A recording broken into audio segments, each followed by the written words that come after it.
Boas palavras, poesias e reflexões. Estamos aqui de volta com o nosso programa de sábado pela manhã e saudamos a todos os que nos acompanham do canal Paz e Bem e também os que nos veem através do canal da Associação Brasileira de Pedagogia Espírita. Se você não é inscrito nem em um nem no outro, ou apenas em um e não no outro, inscreva-se nesses canais para receber os avisos quando esse e outros programas forem veiculados. Nós vamos aproveitar que essa semana foi o dia da chamada padroeira do Brasil, da Nossa Senhora da Aparecida, e ao mesmo tempo que saíram tantas confusões, tantas controvérsias, para falar um pouco dessa questão do feminino na religião, do feminino sagrado, de Maria, né? Maria de Nazaré. Sabemos, historicamente, nós temos muito poucas informações de Maria, quase nenhuma, né? Porque é óbvio que as mulheres não eram retratadas, né?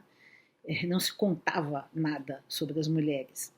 Por exemplo, Maria Madalena, que aparentemente, certamente, provavelmente terá sido uma discípula, né, uma apóstola, né, de Jesus, mas a sua narrativa parece assim meio camuflada, né, no Evangelho e, enfim, porque os homens eram os protagonistas retratados, eram os homens que tinham a voz. Ainda continua um pouco assim, mas já melhoramos bastante, principalmente nesse intuito que nós temos de resgatar e de fazer hoje o protagonismo feminino estar na pauta do dia e ser respeitado e ser valorizado. Mas voltando a Maria, Maria de Nazaré, nós não sabemos historicamente quase nada dela. E um pouco que sabemos pode ser ainda, de acordo com a fé de cada um, mitificado, né? Quer dizer, na minha visão, por exemplo, espírita, essa história da virgindade de Maria, do Espírito Santo, nós não aceitamos isso, né? Como os protestantes aceitam, mas não aceitam que Maria seja uma intermediária de Deus, né? Como uma intercessora, né? Porque o protestantismo negou a intercessão, o poder de intercessão de Maria ou dos santos. Então nós devemos nos dirigir diretamente a Jesus, segundo a doutrina luterana, calvinista e depois todos os outros que sucederam. Mas, no caso, por exemplo, do Espiritismo, nós não aceitamos a virgindade de Maria, a não ser os rustanguistas, que são uma facção dos espíritas que não são aceitos pelos kardecistas, como eu, né? Então, para nós, Maria foi uma mulher comum, né? Uma mulher camponesa, né? Que teve uma família, que teve seus filhos, que também na Bíblia aparece, os irmãos de Jesus, né? Que foram lá questionar o que ele estava falando junto com ela. Isso aparece na Bíblia. Muitos católicos hoje aceitam, mesmo o Frei Beto, outro dia que eu vi aqui, eu até comentei com vocês do livro dele, Jesus Militante, ele parece aceitar a ideia de que Maria teve outros filhos depois, né? Agora, para nós, espíritas kardecistas, achamos que Maria foi uma mulher comum, junto com José, que tiveram uma família, e Jesus nasceu nessa família como um galileu, um nazareno, da maneira mais tradicional e possível, e humana possível, né?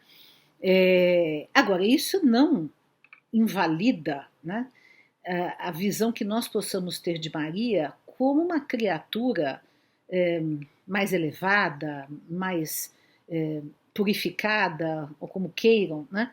Porque, de fato, para conceber um filho como Jesus, que, segundo a visão espírita, não é Deus, mas é um espírito puro, elevado, iluminado, perfeito, né?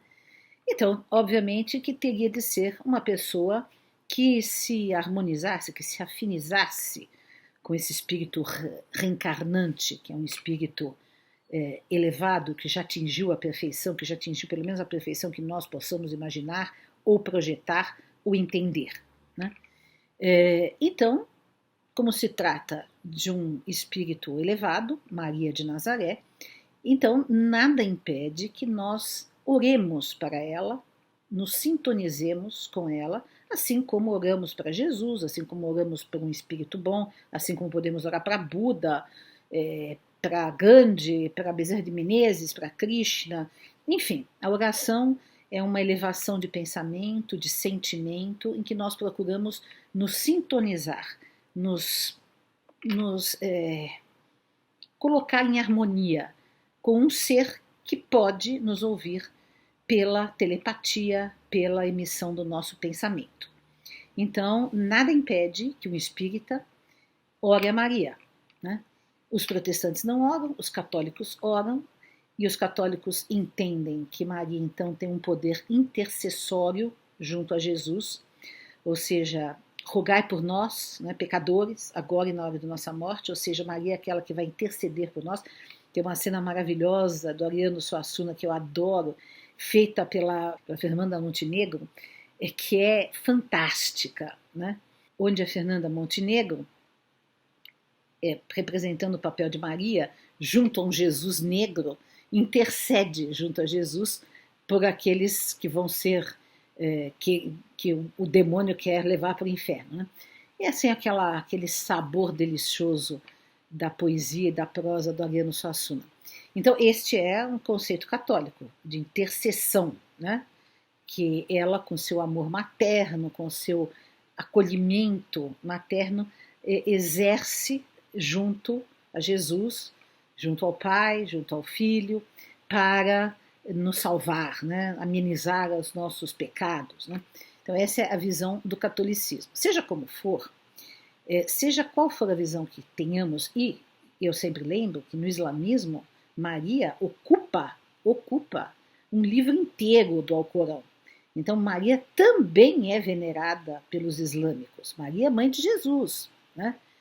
Vejam só que muitas vezes os cristãos não sabem disso, e é bom que se saiba. Mas seja como for, seja a veneração dos islâmicos, seja a oração dos espíritas, seja a intercessão dos católicos, seja a simpatia, mera simpatia que Lutero tinha por Maria, embora não reconhecesse, não admitisse seu poder intercessório, ele escreve belíssimas páginas sobre Maria, né, que foi o fundador inicial da Reforma Protestante. Então não é necessário haver esse ódio, essa revolta, essa ojeriza a Maria que muitos protestantes atuais revelam, né? Porque o próprio Lutero tinha uma postura de respeito, de veneração e de reverência a Maria como mãe de Jesus. Né? Então, seja como for, existe aí uma questão, digamos, antropológica, sociológica, de história das religiões, que é o reconhecimento de uma necessidade de nós venerarmos, de nós homenagearmos aquilo que é feminino no espírito, no espiritual. Porque Deus sempre foi pai, né? Deus sempre foi no masculino. Alá, Deus, né? Krishna, Buda, todos masculinos. Então, quando nós falamos de Maria, nós estamos atingindo uma dimensão do feminino, né? Do sagrado feminino. Na verdade, Deus não é homem nem mulher, não é feminino nem masculino, porque Deus é espírito puro, ou ele é os dois, né? Não sabemos. Mas, enfim, masculino só que ele não é, isso é certo. Mas nós já estamos condicionados, né, a entendê-lo, pensá-lo como algo masculino, como um ser masculino, porque é pai, né? Tanto que aparece no Evangelho como pai. Mas quando nós pensamos em Maria, pensamos em algo feminino, ou seja, nós valorizamos aquilo que é o feminino. E que o feminino existe na criação, que o feminino se manifesta na terra, na mulher, né? Que está também no homem, porque sabemos que todos nós temos o masculino e o feminino também dentro de nós, a psicologia também nos fala isso, né? Nós não somos apenas, a mulher não é apenas feminina, o homem não é apenas masculino, nós temos as duas dimensões dentro de nós, e poderíamos e deveríamos harmonizá-las melhor e manifestá-las de maneira melhor, quer dizer, os homens não precisam ser tão masculinos, tão machistas, e as meninas não precisam ser tão femininas no sentido da fragilidade do termo ou da submissão que sempre foi colocado o termo. A mulher tem que ser ativa, tem que ser também viril, o homem também tem que ser delicado, tem que ser cuidadoso. Então nós temos que caminhar para uma unidade, né? Como talvez seja a unidade divina. Porém, enquanto nós estamos a caminho, nós podemos venerar tanto um ser masculino quanto um ser feminino no plano do espírito. Então Maria é esta fonte ou este objeto da nossa veneração, e eu acredito, eu estou plenamente convencida de que existindo e existe esse espírito, esta alma, este ser que foi Maria de Nazaré na terra, mãe de Jesus, ela de fato atende, nos ouve os pedidos, está em sintonia, e é impossível que toda essa veneração mundial em todos os países, né, do Ocidente ao Oriente, até na China, né, temos Nossa Senhora, né, até na União Soviética, na Rússia antiga, né, e agora reconquistada o espaço para as religiões na Rússia, Maria sempre foi venerada em toda parte. É impossível que ela não responda, que ela não esteja olhando por esses milhões de seres, por esses milhões de almas que a ela se dirigem. Né? Então, no Brasil, nós temos a Nossa Senhora da Aparecida, porque em cada lugar que temos Nossa Senhora de Fátima, Nossa Senhora da Aparecida, Nossa Senhora de Lourdes, Nossa Senhora,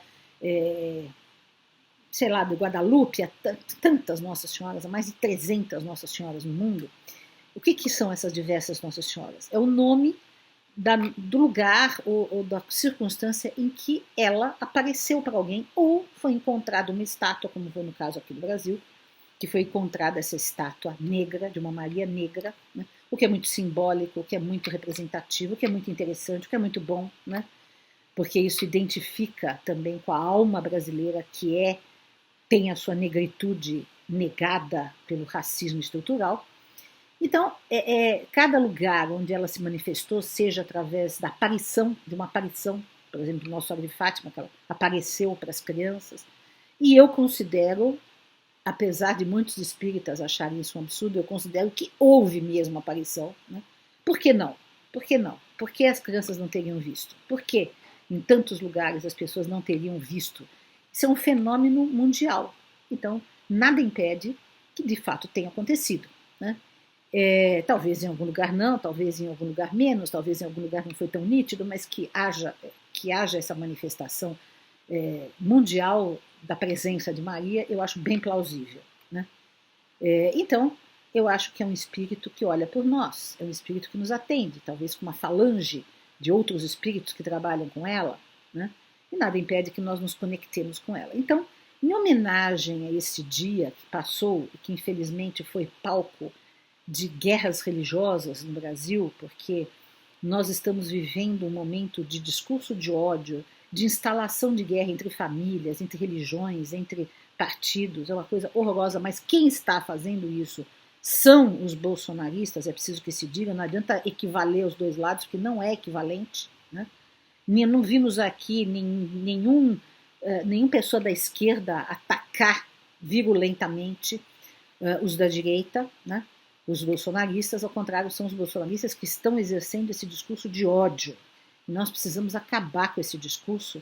E uma das coisas, vamos orar então a Maria, eu vou ler aqui uma poesia que eu fiz à Nossa Mãe Negra, justamente esse símbolo da unidade feminina brasileira, que é a Maria, que é a Nossa Senhora da Aparecida. Maria padroeira, Maria brasileira, Maria de todas as beiras, abençoa-nos, Maria, devolve-nos alegria, dissolve a desarmonia, restabelece o mandato do materno, do fraterno, de tudo que é puro e eterno. Arranca a venda do povo, que está a mergulhar de novo o Brasil num triste inverno de dor, dureza e violência. A quem não importa a indecência da tortura, da matança, que arma a mão de uma criança, que esfacela a esperança de um Brasil livre e aberto. Maria de Aparecida semeia em nosso deserto a ternura que está esquecida, a arte que está oprimida, o valor de cada vida, ameaçada e desacolhida. Maria, mulher, materna, com um filho torturado, perseguido, crucificado, ampara as muitas mulheres com seus filhos negros, gays, mais e mais discriminados e agora mais autorizados a serem mais atacados. Maria, mulher certeira, para curar a cegueira dos que dizem amar teu filho, mas apagam todo o brilho do amor que ele se fez.